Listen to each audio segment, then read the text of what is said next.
Network, sponsored by Jiffy Lube Multi-Care. Well, here we are on June 1st, the start of hurricane season, and right on cue, we have not one, but maybe two disturbances we're tracking. That, and our rain chances are going up. Details of your forecast straight ahead. Right now on News Channel 6 at 5, a child is dead following a house fire. More on that investigation in Martinez straight ahead.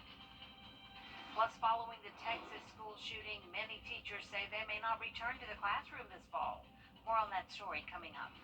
And a tax assessment, a reassessment, has homeowners raising their eyebrows. We'll tell you all this and more as your News at 5 starts right now.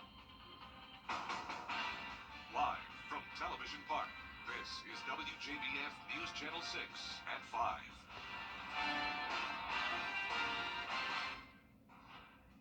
Good afternoon, everyone. I'm Jenny Montgomery. Thank you so much for joining us. Brad has the day off. Coverage you can count on begins with an investigation underway after that deadly fire yesterday that destroyed a Martinez home and killed a 10-year-old child. News Channel 6's Nikita Dennis is live on Sarah Creek Court where the fire happened. And Nikita, you were out there today talking to witnesses. That's right. There are 5 buildings where local businesses operate directly behind this home, and everyone inside those businesses had to evacuate. The Columbia County Fire Department responded to a house fire in Sarah Creek Court around 2 Tuesday afternoon. Once they were able to get inside, they found 2 children, a 10-year-old and an 11-year-old. The 11-year-old survived, but 10-year-old Nicholas Mai died. The witnesses I spoke with say when they got outside, they saw a woman crying for help, saying she heard screams inside the home. And her husband and her were standing there, and they said that they heard screams, and so he jumped that fence and then went over there to, I guess, go help.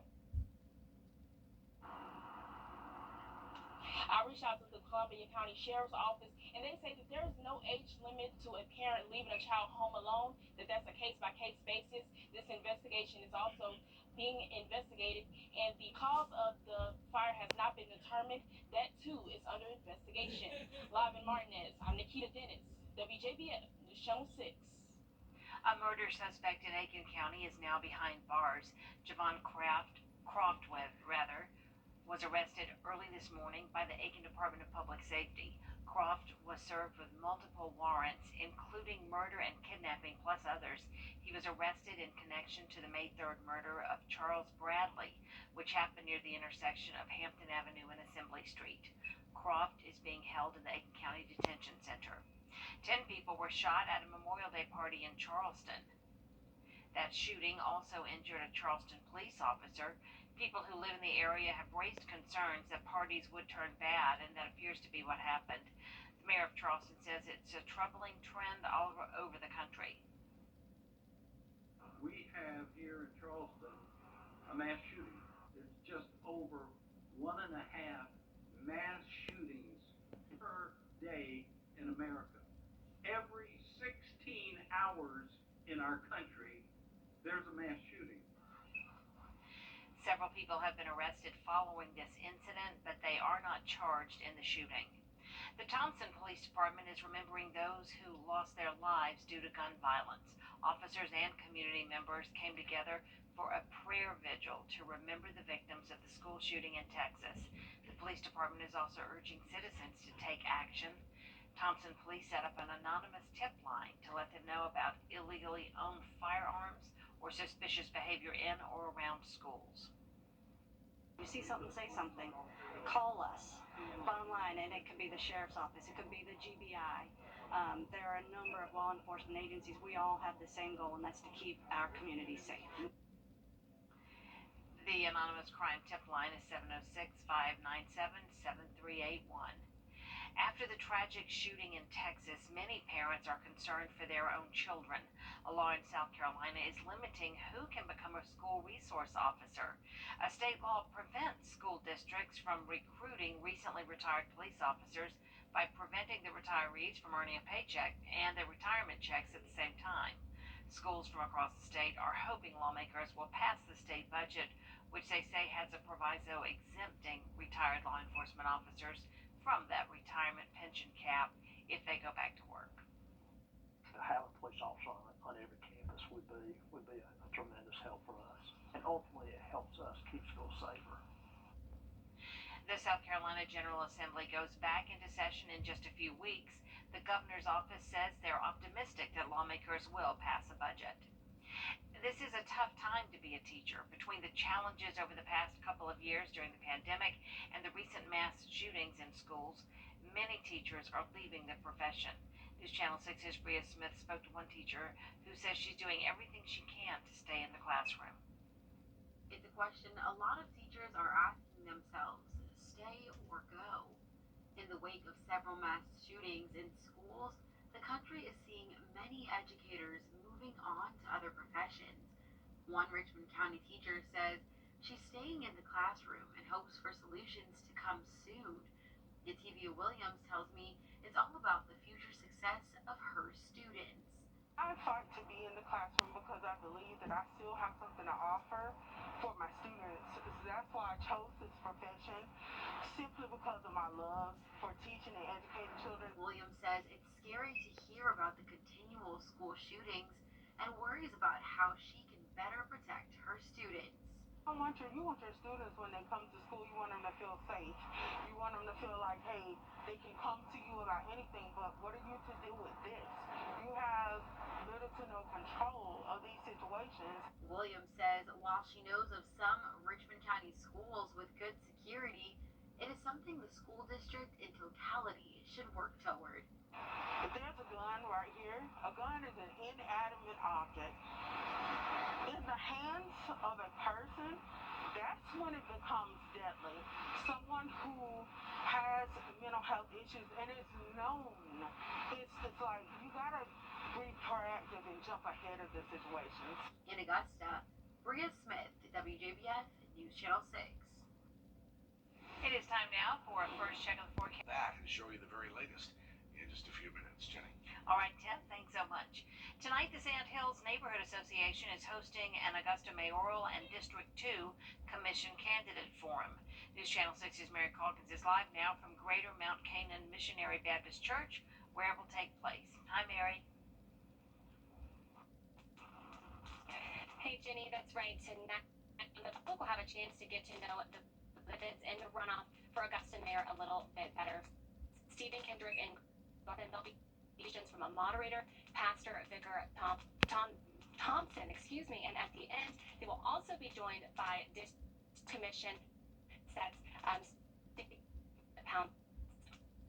from Kendrick and Garnett tonight because, of course, they were the top two vote getters in last week's mayoral election. In a crowded field, there were 7 other candidates.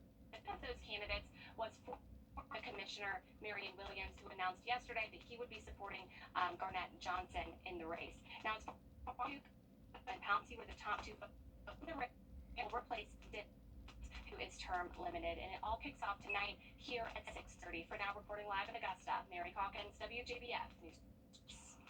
All right, Mary, thank you so much for that report. Higher property value notices have many people in Augusta asking questions. Homeowners are coming to the tax appraiser's office after getting a notice that their property values have gone up. It's impacting some 58,000 homeowners in Augusta, many of them seeing a big jump in their values, which translates to likely higher tax bills. I think that the assessment was excessive. It was about 51% higher than the taxes last year. And so that's why I thought I needed to come ask some questions. The appraiser's office says inflation and the big jump in home sale prices are behind the reassessment. Residents with complaints have until July 5th to appeal. Still ahead, a pilot is fired after falling asleep during a flight. We'll take a closer look into that investigation when we come back. It's time to take people navigate that process is something that we take a lot of pride in doing a very good job at.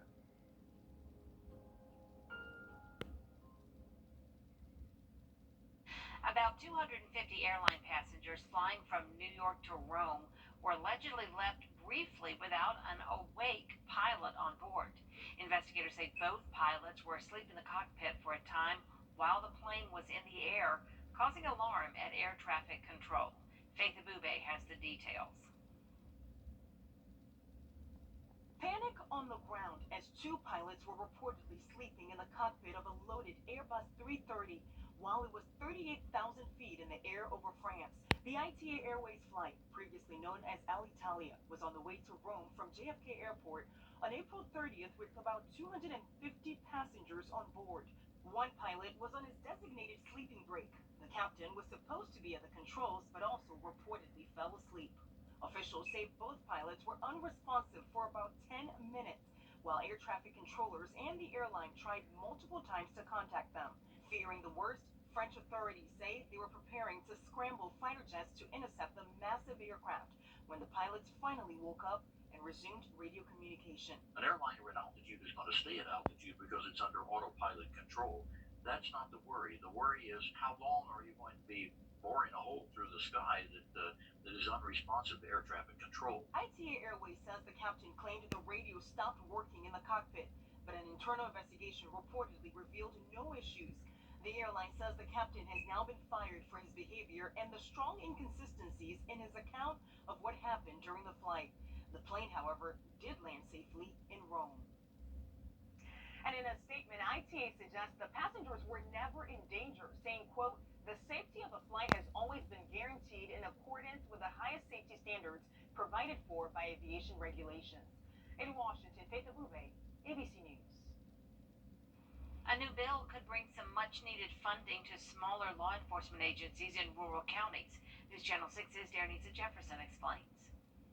Senator Warnock really understands the needs of local law enforcement. A bill sponsored by Senator Raphael Warnock could mean more funding for smaller law enforcement agencies like Burke County. It's huge for us because it helps shoulder the burden on local taxpayers to provide funding to hire, train, and retain the best qualified officers.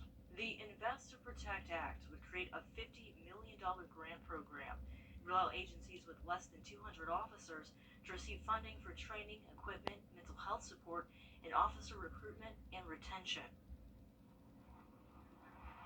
Burke County Sheriff Alfonso Williams says the funding would be a big help in hiring more deputies. It's difficult to get people to come into this profession. There's a huge disconnect between police and community. This offers some opportunities to bring police and community together. The federal funding, it will help us tremendously because the county, we just flat don't have the money. I mean, no other way to describe it. In Screven County, Sheriff Mike Kyle says the funding could help hire more deputies to cover more parts of the county and cut down on response times. We're extremely limited on the number of deputies we have for financial reasons. We're a small county, and we've got just a touch over 14,000 people in the county. But we're the 10th biggest county in the state of Georgia. So sometimes we're 20 miles, 25 miles away from a call. The bill is up for a vote in the Senate. In Burke County, Darnisa Jefferson, WJBF, News Channel 6. Coming up, we'll take a look at your local forecast, and as the weather gets warmer, we'll tell you what you need for the summer to stay safe. We'll be right back.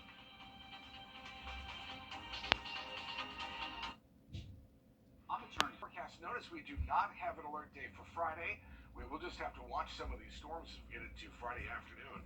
A little cooler for the weekend, but we're right back to those low to mid 90s once again as we start into next week. All right, summer's just getting closer and closer, thanks, Tim. And as we head into summer, medical experts want you to be prepared with a summer first aid kit. People become more active this season, and injuries from things like falling or sunburn and poison ivy become more common. Doctors say a summer first aid kit can be the difference between a minor injury and something more serious. Also have an EpiPen on hand. We see snake envenomations every year. We see bites and stings from different insects. We see people that have touched the wrong plant. Even people that just sprained their ankle or maybe have a headache or dehydrated. So you see a whole wealth and a variety of different medical problems. And when you're separated from quick, easy access to care, it's important to have something to bridge that gap. Doctors say don't include things you don't know how to use in your first aid kit, and make sure that you're checking expiration dates. Coming up, the countdown for Queen Elizabeth's Platinum Jubilee continues. as she celebrates 70 years on the throne.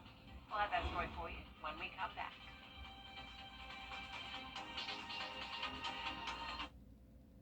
Channel 6 Cyber Insider, cyber coverage you can count on. Sponsored by Premier Networks, the Augusta IT Guys.